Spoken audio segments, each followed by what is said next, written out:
ಪ್ರೀತಿಯ ವಿದ್ಯಾರ್ಥಿಗಳೇ, ನಿಮಗೆಲ್ಲರಿಗೂ ಶ್ರೀ ಕಾಮಾಕ್ಷಿ ಟ್ಯುಟೋರಿಯಲ್ಗೆ ಸ್ವಾಗತ. ಇವತ್ತಿನ ಕ್ಲಾಸ್ ಒಳಗೆ ನಾವು SLC 2025 ಎಕ್ಸಾಮಿಗೆ ಭೌತಶಾಸ್ತ್ರದಲ್ಲಿ ಬರ್ತಕ್ಕಂಥ 1 ಮಾರ್ಕ್ಸಿಂದ ಎಲ್ಲ ಪಾಠದ ಪ್ರಮುಖ ಪ್ರಶ್ನೆಗಳನ್ನು ನೋಡೋಣಂತ್ರಿ. ಇವತ್ತಿನ ಕ್ಲಾಸ್ ಒಳಗೆ ಏನೈತಲ್ಲ, ಪ್ರೀವಿಯಸ್ ಇಯರ್ 4-5 ವರ್ಷ ಹಿಂದೆ ಯಾವ್ಯಾವ ರೀತಿ ಭೌತಶಾಸ್ತ್ರದ ಮೇಲೆ ಕ್ವಶನ್ಸನ್ನು ಕೇಳ್ಯಾರ ಅನ್ನೋದನ್ನು ನೋಡೋಣಂತ್ರಿ. ನನ್ನ ಕ್ಲಾಸ್ ಸ್ಟಾರ್ಟ್ ಮಾಡೋಕ್ಕಿಂತ ಮೊದಲು ನನ್ನ ಕ್ಲಾಸ್ ನಿಮ್ಗೆ ಲೈಕ್ ಆತಂದ್ರೆ ಒಂದು ಲೈಕ್ ಮಾಡಿರಿ, ಸಬ್ಸ್ಕ್ರೈಬ್ ಮಾಡ್ಕೊರಿ, ನಿಮ್ಮ ಫ್ರೆಂಡ್ಸ್ಗೆ ಎಲ್ಲರಿಗೂ ಶೇರ್ ಮಾಡಿರಿ. ವಿದ್ಯುತ್ ಶಕ್ತಿಯನ್ನು ಯಾಂತ್ರಿಕ ಶಕ್ತಿಯಾಗಿ ಪರಿವರ್ತಿಸುವ ಸಾಧನ ಯಾವುದು? ವಿದ್ಯುತ್ ಮೋಟಾರ್. ನೋಡ್ರಿ, ವಿದ್ಯುತ್ ಜನಕ ವಿದ್ಯುತ್ ಮೋಟಾರ್, ಗ್ಯಾಲ್ವನೋಮೀಟರ್, ವೋಲ್ಟ್ ಮೀಟರ್ ಕೊಟ್ರೆ ಅದರ ಆನ್ಸರ್ ಬಿ, ವಿದ್ಯುತ್ ಮೋಟಾರ್ ಅನ್ನೋದು ಆನ್ಸರ್. ನೋಡ್ರಿ ನೆಕ್ಸ್ಟ್, ದರ್ಪಣವೊಂದರ ನೇರ ಮತ್ತು ದೊಡ್ಡದಾದ ಪ್ರತಿಬಿಂಬವನ್ನು ಉಂಟು ಮಾಡಿದೆ. ಹಾಗಾದರೆ ದರ್ಪಣದ ವಿಧ ಮತ್ತು ಪ್ರತಿಬಿಂಬದ ಸ್ವಭಾವ ಕ್ರಮವಾಗಿ. ನೋಡ್ರಿ, ಇದು ಯಾವ ದರ್ಪಣ ಅಂದ್ರೆ ನಿಮ್ನ ದರ್ಪಣ, ಮತ್ತು ಯಾವುದಂದ್ರೆ ಮಿಥ್ಯ ಪ್ರತಿಬಿಂಬ.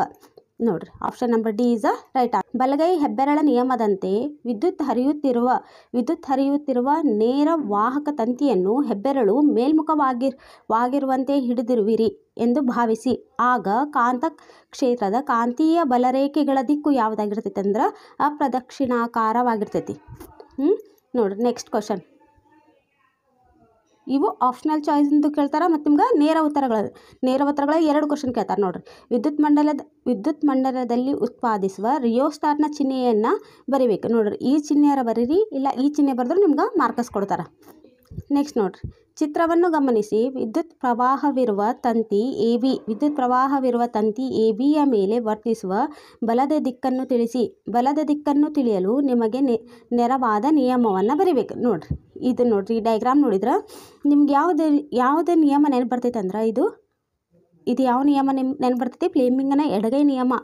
ಎಡಗಡೆ ಇರುತ್ತದೆ, ಇದು ಕಾಂತಕ್ಷೇತ್ರದ ಕಡೆಗೆ ಇರುತ್ತದೆ ಅಥವಾ ಕಾಂತದ ಉತ್ತರ ಧ್ರುವದ ಕಡೆಗೆ ಇರ್ತೈತಿ. ನೋಡ್ರಿ, ಇದು ಕಾಂತದ ಉತ್ತರ ಧ್ರುವದ ಕಡೆಗೆ. ನೋಡ್ರಿ, ನಾರ್ತ್ ಅಂದ್ರೆ ಕಾಂತದ ಉತ್ತರ ಧ್ರುವದ ಕಡೆ ಇರ್ತೈತಿ. ನೆಕ್ಸ್ಟ್ ನೋಡ್ರಿ, ಮಂಡಲದಲ್ಲಿ ವಿದ್ಯುತ್ ಪ್ರವಾಹದ ದರವನ್ನು ಅಳೆಯುವ ಸಾಧನ. ಮಂಡಲದಲ್ಲಿ ವಿದ್ಯುತ್ ಪ್ರವಾಹವನ್ನು ಎದುರೊಳಗೆ ಅಳಿತೀರಿ, ಮೀಟರ್ ಒಳಗೆ ಅಳಿತೀರಿ. ನೋಡ್ರಿ ನೆಕ್ಸ್ಟ್, ಕೊಟ್ಟಿರುವ ಚಿತ್ರವನ್ನು ಗಮನಿಸಿ. ಈ ಚಿತ್ರವು ಸೂಚಿಸುವ ದೃಷ್ಟಿದೋಷವನ್ನು ಗುರುತಿಸಿ. ಇದು ಯಾವ ದೃಷ್ಟಿದೋಷ ತೋರಿಸ್ತೈತೆ ಅಂದ್ರೆ ಸಮೀಪ ದೃಷ್ಟಿದೋಷ. ಇದು ಮಯೋಪಿಯಾ ಅಥವಾ ಸಮೀಪ ದೃಷ್ಟಿದೋಷ. ನೋಡ್ರಿ, ಬೆಳಕಿನ ಕಿರಣವು ವಿರಳ ಮಾಧ್ಯಮಕ್ಕೆ ಸಾಂದ್ರ ಮಾಧ್ಯಮದಿಂದ ಪ್ರವೇಶಿಸಿದೆ. ಆಗ ಆ ಬೆಳಕಿನ ಕಿರಣದ ವೇಗವು ಏನಾಗ್ತೈತದ? ಹೆಚ್ಚಾಗ್ತೈತಿ ಹಾಗೂ ಲಂಬದಿಂದ ದೂರಕ್ಕೆ ಹೋಗ್ತೈತಿ. ಒಂದು ವಿದ್ಯುತ್ ಮಂಡಲದಲ್ಲಿ ಉಪಯೋಗಿಸುವ ಕೆಳಗಿನ ಘಟಕ ಚಿಹ್ನೆಗಳನ್ನು ಬರೆಯಿರಿ. ನೋಡ್ರಿ, ರಿಯೋಸ್ಟಾಟ್ನ ಚಿಹ್ನೆ ಇದರ ಬರೀರಿ ಅಥವಾ ಇದರ ಬರ್ರಿ. ಸೇರ್ಪಡೆಯಿಲ್ಲದೆ ದಾಟಿದ ತಂತಿಗಳು ಅಂದರೆ ಇದನ್ನು ತೆಗಿಬೇಕು. ನೆಕ್ಸ್ಟ್ ನೋಡ್ರಿ, ಬಲಗೈನ ಹೆಬ್ಬೆರಳ ನಿಯಮದಲ್ಲಿ ಹೆಬ್ಬೆರಳು ಏನನ್ನು ಸೂಚಿಸ್ತೈತಿ? ವಿದ್ಯುತ್ ಪ್ರವಾಹದ ದಿಕ್ಕನ್ನು ಸೂಚಿಸ್ತದೆ. ಬಹು ಆಯ್ಕೆಯ ಪ್ರಶ್ನೆಗಳು. ಈ ಕೆಳಗಿನವುಗಳಲ್ಲಿ ನಿಮ್ನ ಮಸೂರಕ್ಕೆ ಸಂಬಂಧಿಸಿದಂತೆ ಸರಿಯಾದ ಹೇಳಿಕೆ ಯಾವುದು? ನಿಮ್ನ ಮಸೂರ ಅಂದ್ರೆ ಬೆಳಕಿನ ಕಿರಣಗಳನ್ನು ಏನು ಮಾಡ್ತೈತೆ? ವಿಕೇಂದ್ರೀಕರಿಸುತ್ತದೆ. ನೆಕ್ಸ್ಟ್ ನೋಡಿ, ರೋಧಶೀಲತೆಯ SI ಮಾನ ಓಮ್ ಮೀಟರ್. ನೋಡ್ರಿ, ಸಂಗಮ ದೂರ +0.5 ಇರುವ ಒಂದು ಪಿನ ಮಸೂರದ ಸಾಮರ್ಥ್ಯವನ್ನು ಕಂಡುಹಿಡಿಯಿರಿ.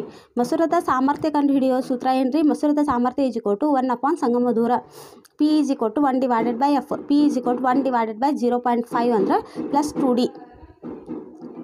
ಒಂದು ವಿದ್ಯುತ್ ಮಂಡಲದಲ್ಲಿ ಓವರ್ಲೋಡ್ ಉಂಟಾಗಲು ಕಾರಣಗಳೇನು? ನೋಡ್ರಿ, ಒಂದು ವಿದ್ಯುತ್ ಮಂಡಲದಲ್ಲಿ ಓವರ್ಲೋಡ್ ಉಂಟಾಗಲು ಕಾರಣವೇನು? ಸರಬರಾಜಾಗುವ ವೋಲ್ಟೇಜ್ ವಿಭವಾಂತರ ಆಕಸ್ಮಿಕ ಹೆಚ್ಚಳದಿಂದ ಹಲವು ಉಪಕರಣಗಳನ್ನು ಒಂದೇ ಸಾಕೆಟ್ಗೆ ಜೋಡಿಸುವುದರಿಂದ ಓವರ್ಲೋಡ್ ಉಂಟಾಗುತ್ತದೆ.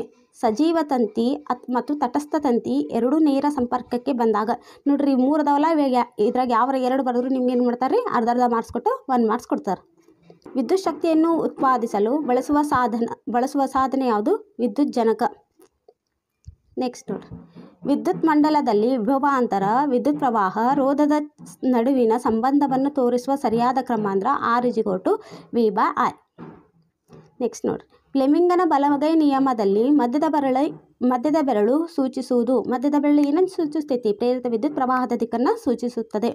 ನೆಕ್ಸ್ಟ್ ನೋಡ್ರಿ, ಒಂದು ಪಿನ ಮಸೂರದಿಂದ ವಸ್ತುವಿನ ಚಿಕ್ಕದಾದ ಮತ್ತು ಸತ್ಯ ಪ್ರತಿಬಿಂಬಗಳನ್ನು ಪಡೆಯಲು ಆ ವಸ್ತುವನ್ನು ಇರಿಸಬೇಕಾದ ಸ್ಥಾನ ಅಂದ್ರೆ 2F1ಗಿಂತ ದೂರದೊಳಗೆ ಇಡಬೇಕು. ಕಾಂತೀಯ ಬಲರೇಖೆಗಳು ಒಂದನ್ನೊಂದು ಛೇದಿಸುವುದಿಲ್ಲ ಏಕೆ? ನೋಡ್ರಿ, ಯಾಕಂದ್ರೆ ಛೇದಿಸುವ ಬಿಂದುವಿನಲ್ಲಿ ದಿಕ್ಸೂಚಿಯ ಸೂಚಿಯು ಎರಡೂ ದಿಕ್ಕುಗಳತ್ತ ನಿರ್ದೇಶಿಸಬೇಕು, ಆದರೆ ಇದು ಸಂಭವನೀಯವಲ್ಲ. ನೋಡ್ರಿ, ಮಸೂರದ SI ಮಾನ ಏನು? ಡಯಾಪ್ಟರ್. ನೆಕ್ಸ್ಟ್ ನೋಡ್ರಿ, ನಿಮ್ನ ದರ್ಪಣದ ಮುಂದೆ ವಕ್ರತಾ ಕೇಂದ್ರದಲ್ಲಿ ವಸ್ತುವನ್ನು ಇಟ್ಟಿದೆ. ಇದರಿಂದ ಉಂಟಾಗುವ ಪ್ರತಿಬಿಂಬದ ಸ್ಥಾನ ಮತ್ತು ಸ್ವಭಾವ ಬರಬೇಕು. ಏನಿದೆ? ವಕ್ರತಾ ಕೇಂದ್ರದಲ್ಲಿ ಮತ್ತು ತಲೆ ಕೆಳಗ ಆಗಿರ್ತೈತಿ.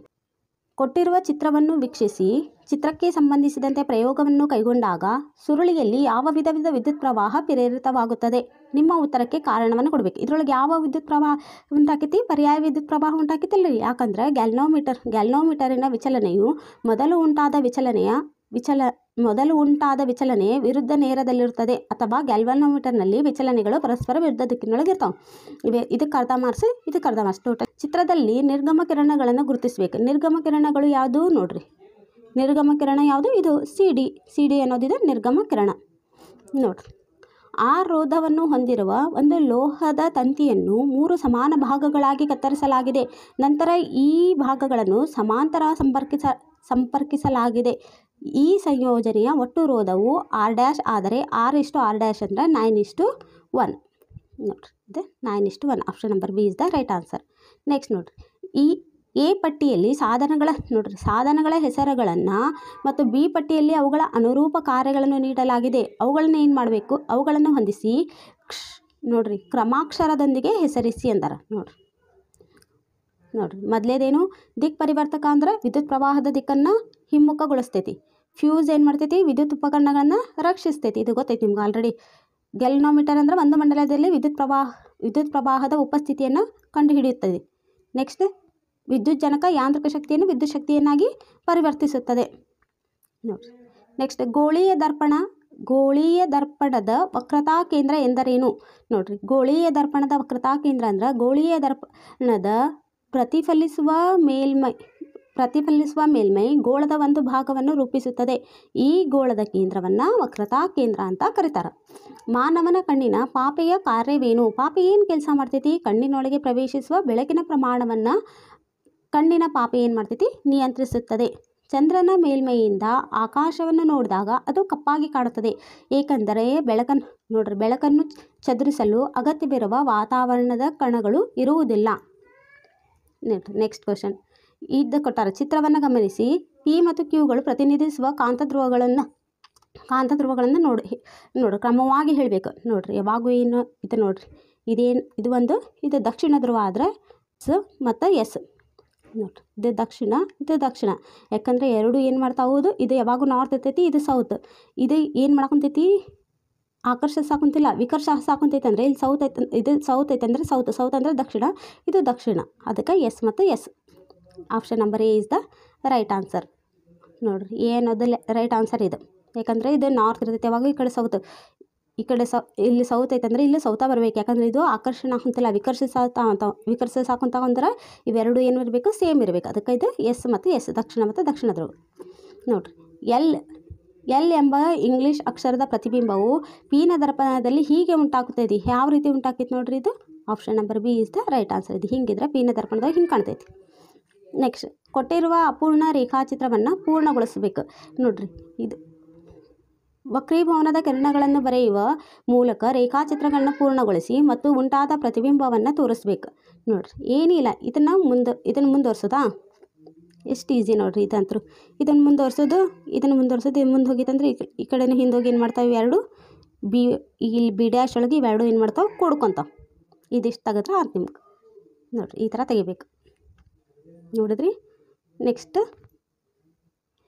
ಕೊನೆಯ ಬೆಂಚಿನಲ್ಲಿ ಕುಳಿತ ಒಬ್ಬ ವಿದ್ಯಾರ್ಥಿಯು ಕಪ್ಪು ಹಲಗೆಯ ಬರಹವನ್ನು ಓದಲು ಏನು ಮಾಡ್ತಾನೆ? ಕಷ್ಟಪಡುತ್ತಾನೆ.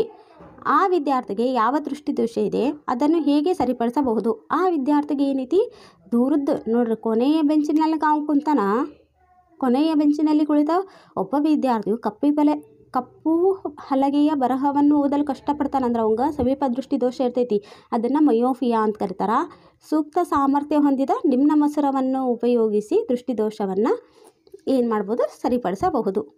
ಗೃಹ ಬಳಕೆಯ ವಿದ್ಯುತ್ ಮಂಡಲದಲ್ಲಿ ಓವರ್ಲೋಡನ್ನು ತಪ್ಪಿಸಲು ಯಾವುದಾದರೂ ಎರಡು ಕ್ರಮವನ್ನು ತಿಳಿಸಿ ಅಂತ ಕೇಳ್ಯಾರ. ಹೌದಾ?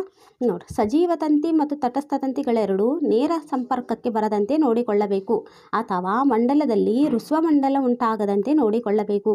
ಹಲವು ವಿದ್ಯುತ್ ಉಪಕರಣಗಳನ್ನು ಒಂದೇ ಸಾಕೆಟ್ಗೆ ಜೋಡಿಸಬಾರದು. ಹೌದಿಲ್ಲ? ಜೋಡಿಸಿದ್ರೆ ಏನಾಕೈತದು? ಓವರ್ಲೋಡ್ ಆಕೈತಿ. ಉತ್ತಮ ಗುಣಮಟ್ಟದ ತಂತಿ ಮತ್ತು ವಿದ್ಯುತ್ ಉಪಕರಣಗಳನ್ನ ಬಳಸಬೇಕು. ನೋಡಿರಿ, ಇದು ಭಾಳ ಅಂದ್ರೆ ಭಾಳ ಈಸಿ ಕ್ವಶನ್. ಇದ್ರಾಗ ನೀವು ಯಾವ 2 ಬರೆದ್ರು ನಿಮ್ಗೆ ಏನು ಮಾಡ್ತಾರೆ? 1 ಮಾರ್ಕ್ಸ್ ಕೊಡ್ತಾರೆ. ನೆಕ್ಸ್ಟ್, ಒಂದು ಮಸೂರದ ವಸ್ತು ದೂರ ಮತ್ತು ಪ್ರತಿಬಿಂಬ ದೂರಗಳು ಕ್ರಮವಾಗಿ -30 ಸೆಂಟಿಮೀಟರ್ ಮತ್ತು -10 ಸೆಂಟಿಮೀಟರ್ ಆಗಿವೆ. ವರ್ಧನೆಯನ್ನು ಕಂಡುಹಿಡಿದು ಬಳಸಲಾಗಿರುವ ಮಸೂರದ ವಿಧ ಮತ್ತು ಪ್ರತಿಬಿಂಬದ ಸ್ವಭಾವವನ್ನು ನಿರ್ಧರಿಸಿ. ಇಲ್ಲಿ ವಸ್ತುವಿನ ದೂರ u ಎಷ್ಟು ಕೊಟ್ಟಾರ? -30. ಪ್ರತಿಬಿಂಬದ ದೂರ v -10 ಕೊಟ್ಟಾರ. ವರ್ಧನೆ ಅಂದ್ರೆ ಏನು? m v/u. v ಅಂದರೆ ಎಷ್ಟು ಕೊಟ್ಟಾರ? -10 ಡಿವೈಡೆಡ್ ಬೈ -30. 2 ಕ್ಯಾನ್ಸಲ್ ಆದ್ರೆ ಮೈನಸ್ ಕ್ಯಾನ್ಸಲ್ ಆಕ್ಕ 1/0. 1/3. 1/3 ಅಂದ್ರೇನು? 0.333. ಹೌದಾ? ಇದು ಆನ್ಸರ್. ಒಟ್ಟಾರೆಯಾಗಿ ಇವತ್ತಿನ ಕ್ಲಾಸ್ ಒಳಗೆ ನಾವು ಏನು ನೋಡಿದ್ವಿ ಅಂದ್ರೆ SLC 2025 ಎಕ್ಸಾಮಿಗೆ ಬರ್ತಕ್ಕಂಥ 1 ಅಂಕದ ಪ್ರಮುಖ ಪ್ರಶ್ನೆಗಳನ್ನು ಎಲ್ಲವನ್ನು ನೋಡಿದ್ವಿ ರೀ. ನನ್ನ ಕ್ಲಾಸ್ ನಿಮ್ಗೆ ಲೈಕ್ ಆತಂದ್ರೆ ಒಂದು ಲೈಕ್ ಮಾಡಿರಿ, ಸಬ್ಸ್ಕ್ರೈಬ್ ಮಾಡ್ಕೊರಿ, ನಿಮ್ಮ ಫ್ರೆಂಡ್ಸ್ಗೆ ಎಲ್ಲರಿಗೂ ಶೇರ್ ಮಾಡಿರಿ. ಮತ್ತು ಇವತ್ತಿನ ಕ್ಲಾಸ್ ನಿಮ್ಗೆ ಹೇಗೆ ಅನ್ನಿಸ್ತಾ ಅನ್ನೋದನ್ನು ಕಮೆಂಟ್ಸ್ ಬಾಕ್ಸ್ನಾಗ ಕಮೆಂಟ್ಸ್ ಮಾಡಿರಿ. Thank you.